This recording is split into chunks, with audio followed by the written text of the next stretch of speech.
நம்ம இப்போ ஒரு புது பைக் வாங்குறோம் அப்படின்னா வந்து, அ வாங்குற எக்ஸைட்மெண்ட்ல வந்து என்ன மிஸ்டேக் ஸ்டார்ட்டிங்ல நம்ம பண்றோம் அப்படின்னு சொல்லிட்டு நமக்கே தெரியாது. அ ஏன்னா இந்த மிஸ்டேக் எல்லாமே நானும் பண்ணேன். ஏன்னா நான் இப்போ பைக் பர்ச்சேஸ் பண்ணி ஒரு 6 மந்த்ஸ் இருக்கும்.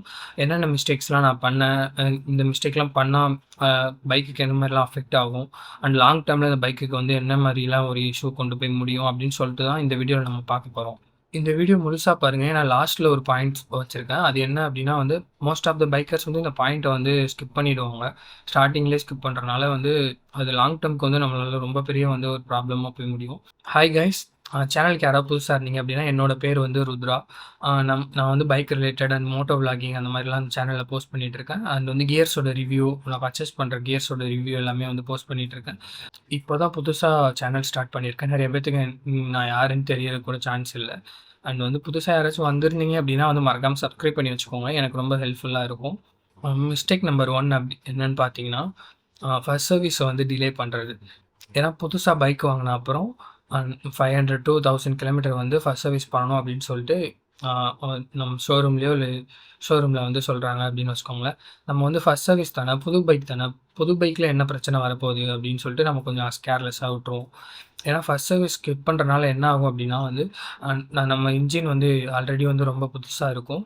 இன்ஜின்ல வந்து சில மெட்டல் பார்ட்ஸ் எல்லாமே உள்ள வந்து சின்ன சின்ன மெட்டல் பார்ட்ஸ் எல்லாமே இருக்கும். அது வந்து நம்ம ஃபர்ஸ்ட்டு இன்ஜின் ஆயில் இருக்கும்ல, நம்ம பர்ச்சேஸ் பண்றப்போ ஒரு இன்ஜின் ஆயில் போட்டுருப்போம். அது எல்லாமே அதில வந்து மிக்ஸ் ஆகி தான் இருக்கும். நம்ம ஃபர்ஸ்ட் சர்வீஸ் டிலே பண்ண பண்ண என்ன ஆகும் அப்டின்னா வந்து, அது வந்து இன்ஜின வந்து அஃபெக்ட் பண்ண ஸ்டார்ட் பண்ணும். ஆ ஃபர்ஸ்ட் சர்வீஸ்ல இப்டி என்ன பண்ணுவாங்க அப்டின்னா, அந்த இன்ஜின் ஆயில் ரிமூவ் பண்ணும்போது அந்த மெட்டல் பார்ட்ஸுமே வந்து சேர்ந்து ரிமூவ் ஆகும். அதனால நம்ம இன்ஜின் லைஃப்மே வந்து கொஞ்சம் நல்லா எக்ஸ்டெண்ட் ஆகுறதுக்கு வாய்ப்பு இருக்கு. இத டிலே பண்றோம் அப்டின்னா வந்து, இன்ஜின் லைஃப் வந்து டேமேஜ் ஆகுறதுக்குமே வாய்ப்பு இருக்கு. நான் என்ன பண்ணேன் அப்டின்னா வந்து, ஃபர்ஸ்ட் சர்வீஸ் வந்து எனக்கு வந்து யூசர் மேனுவல்ல குடுத்தது வந்து அ 750 டூ 750 டூ 1000 கிலோமீட்டருக்குள்ள ஃபர்ஸ்ட் சர்வீஸ் பண்ணிருங்க அப்டின்னு சொன்னாங்க. நான் வந்து என்ன பண்ணேன் அப்டின்னா, கொஞ்சம் டிலேயா 1800 2000 நியர்லி 2000 கிட்ட தான் போயிட்டு ஃபர்ஸ்ட் சர்வீஸ் பண்ணேன். எனக்கு வந்து இந்த மாரிலாம் இருக்கு அப்டின்னு சொல்லிட்டு எனக்கு அப்போ தெரியாது. இல்லன்னா நான் கொஞ்சம் பிஃபோராவே போயிட்டு ஃபர்ஸ்ட் சர்வீஸ் பண்ணியிருப்பேன். ஸோ கம்பெனி ரெக்கமெண்ட் பண்ண கிலோமீட்டர் ஆர் டேட்ஸ்குள்ள போயிட்டு ஃபர்ஸ்ட் சர்வீஸ் பண்ணிருங்க. At least 1 or 2 days extra delay பண்றது தப்பில்ல. பட் வந்து monthly monthly or weeks or monthly ரொம்ப டிலே பண்றது வந்து கொஞ்சம் அவாய்ட் பண்ணிக்கோங்க. ஏன்னா இது இன்ஜினோட லைஃப்க்கு வந்து கொஞ்சம் டேமேஜ் ஆகுறதுக்கு வாய்ப்பு இருக்கு லாங் டேர்மா பார்த்தா.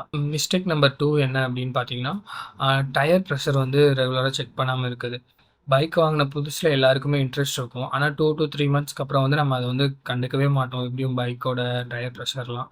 இதுல வந்து நம்ம லோ பிரஷர்ல ஓட்டுனோம் அப்படின்னா என்ன ஆகும் அப்படின்னா வந்து, நம்ம அந்த டயரோட இது வந்து அன்ஈவன் ஆகுறதுக்கு வாய்ப்பு இருக்கு. அலைன்மென்ட் இஷ்யூ அந்த மாரி ஏதாச்சும் வர்றதுக்கு வாய்ப்பு இருக்கு. அம் அ ரெயின்லலாம் ஓட்டுறோம். இந்த மாரி டயர் பிரஷர் கம்மியா ஆச்சுன்னா, கிரிப் இல்லாம போறதுக்கு கூட சான்ஸ் இருக்கு. அதே வந்து டயர் ஹை பிரஷர்ல இருந்தாலுமே ப்ராப்ளம் தான். ரைடிங் கம்ஃபர்ட் வந்து குறையறதுக்கு சான்ஸ் இருக்கு. அது போக வந்து பிரேக் கிரிப் அஃபெக்ட் ஆகுறதுக்குமே சான்ஸ் இருக்கு. நான் ஃபாலோ பண்றது என்னன்னா, மந்த்லி ஒன்ஸ் ஆர் வந்து ஒரு ஒரு லாங் ட்ரிப் போறோம். இல்ல சம்திங் ஏதோ ட்ரிப் போறோம், இல்ல லாங் டிரைவ் போறோம் அப்டின்னா, நான் செக் பண்ணிருவேன். ஒவ்வொரு பைக்குக்குமே வந்து ஸ்பெசிஃபிக் பிஎஸ்ஐ இருக்கும். அது வந்து யூசர் மேனுவல்ல குடுத்துருப்பாங்க. அத வந்து கரெக்ட்டா ரீட் பண்ணி பார்த்தீங்கன்னா அப்டின்னா, உங்களுக்கு உங்க பைக்குக்கு என்ன செட் ஆகும் அப்டின்னு சொல்லிட்டு அதுக்கேத்த மாரி போட்டுக்கோங்க. எனக்கு வந்து பில்லியன் இருந்தா ஒரு பிஎஸ்ஐ போடணும்னு சொல்லியிருக்காங்க. பில்லியன் இல்லன்னா ஒரு பிஎஸ்ஐ போடணும் அப்டின்னு சொல்லியிருக்காங்க. இது ஒவ்வொரு பைக்குக்குமே வேரி ஆகும். நீங்க அத செக் பண்ணி யூசர் மேனுவல்ல வந்து ரீட் பண்ணி தெரிஞ்சுக்கோங்க. மிஸ்டேக் நம்பர் 3 என்னன்னா, செயின் மெயின்டனன்ஸ வந்து டிலே பண்றது, இல்ல ஸ்கிப் பண்றது. செயின் அண்ட் செயின் ஸ்ப்ராக்கெட் இதெல்லாம் வந்து பைக்ல வந்து மோஸ்ட் நெக்லெக்டட் பார்ட்டுன்னு வச்சுக்கோங்களேன். இத வந்து நம்ம ஸ்கிப் பண்றனால என்ன ஆகும் அப்டின்னா, டஸ்ட்டு, வாட்டரு, மட்டு இது எல்லாமே போயிட்டு அங்க அக்யூமுலேட் ஆகி, செயின் வந்து ரஸ்ட் ஆகுறதுக்குமே சான்ஸ் இருக்கு. ரைடோட ஸ்மூத்னஸ் குறையும். அண்ட் வந்து செயின் ஸ்ப்ராக்கெட்ல போயிட்டு அந்த மாரி மட் எல்லாமே ஜாயிண்ட் ஆகுறப்போ, செயின் ஸ்ப்ராக்கெட்டுக்குமே இஷ்யூ ஆகுறதுக்கு சான்ஸ் இருக்கு. சம்டைம்ஸ் வந்து இந்த செயின் வந்து ரொம்ப ரஸ்ட் ஆகுது அப்டின்னா வந்து, செயின் வந்து பிரேக் ஆகுறதுக்குமே சான்ஸ் இருக்கு. இதெல்லாம் ரொம்ப டேஞ்சரான விஷயம். லாங் டிரைவ்லலாம் நம்ம அத கண்டுக்காம விட்டோம் அப்டின்னா வந்து, ஸோ எவ்ரி 500 டூ 600 கிலோமீட்டர் வந்து செயின் கிளீன் பண்ற மாரி பார்த்துக்கோங்க. அது போக வந்து எவ்ரி 2000 டூ 3000 கிலோமீட்டர் வந்து ப்ராப்பரா ஃபுல்லா முன்னாடி முன்னாடி ஸ்ப்ராக்கெட்டு, பின்னாடி 2யுமே வந்து ப்ராப்பரான ஒரு கிளீன் பண்ற மாரி பார்த்துக்கோங்க. நான் ஜென்ரலி 500 டூ 600 கிலோமீட்டருக்கு வந்து செயின் கிளீனிங் பண்ணிருவேன். சப்போஸ் வந்து ரெயின்லலாம் ஓட்டுறோம் அப்டின்னா வந்து கிரீஸ் வந்து ரெயின் டைம்ல வந்து ரொம்பவே செயின் அஃபெக்ட் ஆகுறதுக்கு வாய்ப்பு இருக்கு. அப்போ வந்து நான் வந்து செக் பண்ணிருவேன் ஒன்ஸ். பிஃபோரா செக் பண்ணி எப்டி இருக்குன்னு பார்த்துட்டு 400ல டஸ்ட் அதிகமா இருக்கு அப்டின்னா வந்து 400 கிலோமீட்டர்லயுமே பண்ணிருவேன். ஒன்ஸ் செக் பண்றனால எனக்கு தெரிஞ்சிரும். செயின் மெயின்டெனன்ஸ் பத்தி ஏதாச்சும் டீட்டெயில் வீடியோ போடணும், செயின் எப்படி கிளீன் பண்ணணும், லூப் பண்ணணும் அப்படின்னு வேணும் அப்படின்னா வந்து எனக்கு கமெண்ட்ல சொல்லுங்க. நான் அதோட வீடியோ செப்பரேட்டா ஒரு வீடியோ பண்ணி உங்களுக்கு இந்த சேனல்ல அப்லோட் பண்றேன். மிஸ்டேக் நம்பர் 4 என்னன்னா வந்து not reading the user manual. Bike டெலிவரிக்கு அப்புறம் யூசர் மேனுவல டிக்கில வச்சுட்டு எத்தன பேர் வந்து இன்னுமே அத ரீட் பண்ணாம இருக்கீங்க? கமெண்ட்ல சொல்லுங்க நானும் தெரிஞ்சுக்கிறேன். ஏன்னா நானுமே இனிஷியல் டேஸ்ல இந்த தப்பெல்லாம் பண்ணேன். யூசர் மேனுவல்ல அப்படி என்ன இருக்கும்னா, சர்வீஸ் இன்டர்வல்ஸ், டயர் பிரஷர் எவ்வளோ வைக்கணும், பிஎஸ்ஐ ரெக்கமெண்டட் பிஎஸ்ஐ, இன்ஜின் ஆயிலோட grade, warranty terms, torque specifications இது எல்லாமே ஒவ்வொரு பைக்குக்கும் ஸ்பெசிஃபையா வந்து சேஞ்ச் ஆகும். நான் வந்து ஜென்ரலா சொல்லிட முடியாது. அது வந்து நீங்க அந்த யூசர் மேனுவல் ஒன்ஸ் ரீட் பண்றப்போ தான் உங்க பைக்குக்கு இது எல்லாமே செட் ஆகும். நம்ம கரெக்ட்டுன்னு பண்ணிட்டுருப்போம். ஆனா அது வந்து தப்புன்னு இருக்கும் யூசர் மேனுவல்ல. காமனா ஜென்ரலா இந்த பைக்குக்கு இதெல்லாம் பண்ணலாம் அப்படின்னு சொல்லிட்டு ஒரு ஐடியால இருப்போம். பட் வந்து நம்ம பைக்குக்கு அது செட் ஆயிருக்காது. இதெல்லாமே யூசர் மேனுவல்ஸ்ல வந்து டீட்டெயிலா குடுத்துருப்பாங்க. எஸ்பெஷலி வாரண்டிலாம் கிளைம் பண்ணும்போது வந்து மேனுவல்ல குடுத்துருக்க டெர்ம்ஸ் அண்ட் கண்டிஷன்ஸ்லாம் ஃபாலோ பண்ணியிருக்கோமா அப்படின்னு சொல்லிட்டு நம்ம கிளியரா தெரிஞ்சுக்க முடியும் ஒன்ஸ் ரீட் பண்றனால. கண்டிப்பா ஒரு தடவ வந்து யூசர் மேனுவல் வந்து படிங்க. நம்ம பைக் பத்தின பெட்டர் அண்டர்ஸ்டாண்டிங் இருக்கும். இது வந்து லாங் டேர்மா பார்த்தோம் அப்படின்னா வந்து நமக்கு வந்து செலவு வைக்கிறது, லாஸ்ட் ரொம்ப அதிகமா காஸ்ட் வைக்காம தலைவலி இல்லாம இருக்கும். அண்ட் வந்து ஸ்டார்ட்டிங்ல சொன்ன மாரி most important point mistake number 5 என்னன்னா வந்து சின்ன சின்ன சின்ன டிஃபரெண்ட்டா சின்னதா ஏதாவது சவுண்ட் வந்தா அத வந்து இக்னோர் பண்றது. பைக்ல ஏதோ ஒரு அன்யூசுவல் சவுண்ட் ஆர் வைப்ரேஷன் கேட்குது அப்படின்னா வந்து நம்ம ஸ்கிப் பண்றது. இது நார்மல் தானே அதுவே சரியாயிரும் அப்படின்னு சொல்லிட்டு. ஆனா ஆனா ரியாலிட்டில இந்த ஒரு சின்ன சவுண்ட் வந்து ஒரு ஒரு பெரிய இதுக்கு வந்து ஒரு சைன் மாதிரி வச்சுக்கோங்களேன்.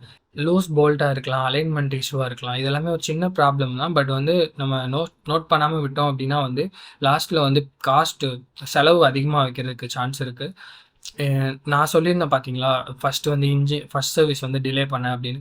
ஏன்னா எனக்கு வந்து தெரியாது. ஃபர்ஸ்ட் சர்வீஸ்ல வந்து இந்த பைக்கோட சவுண்ட் இப்படி தான் இருக்கும் அப்படின்னு சொல்லிட்டு நான் ஒரு கெஸ் பண்ணி வச்சிருந்தேன். அவ்வளோ டிஃபரன்ஸ் இல்ல. பட் வந்து என்னால ஃபீல் பண்ண முடிஞ்சுச்சு ஃபர்ஸ்ட் சர்வீஸ்க்கு அப்புறம். அந்த இன்ஜினோட சவுண்ட் இருக்கும்ல, நம்ம ஒன்ஸ் வந்து ஸ்டார்ட்டிங்ல வந்து கோல்ட் ஸ்டார்ட் பண்ணும்போது வந்து அந்த சவுண்ட் இருக்கும்ல, அது வந்து எனக்கு டிஃபர் ஆச்சு ஃபர்ஸ்ட் சர்வீஸ்க்கு அப்புறம். இது எல்லாமே நான் நோட் பண்ணது. சின்ன சின்ன சவுண்ட் தானே அப்படின்னு சொல்லிட்டு இக்னோர் பண்ணாம நான் நோட் பண்ணனால எனக்கு இது தெரிய வந்துச்சு.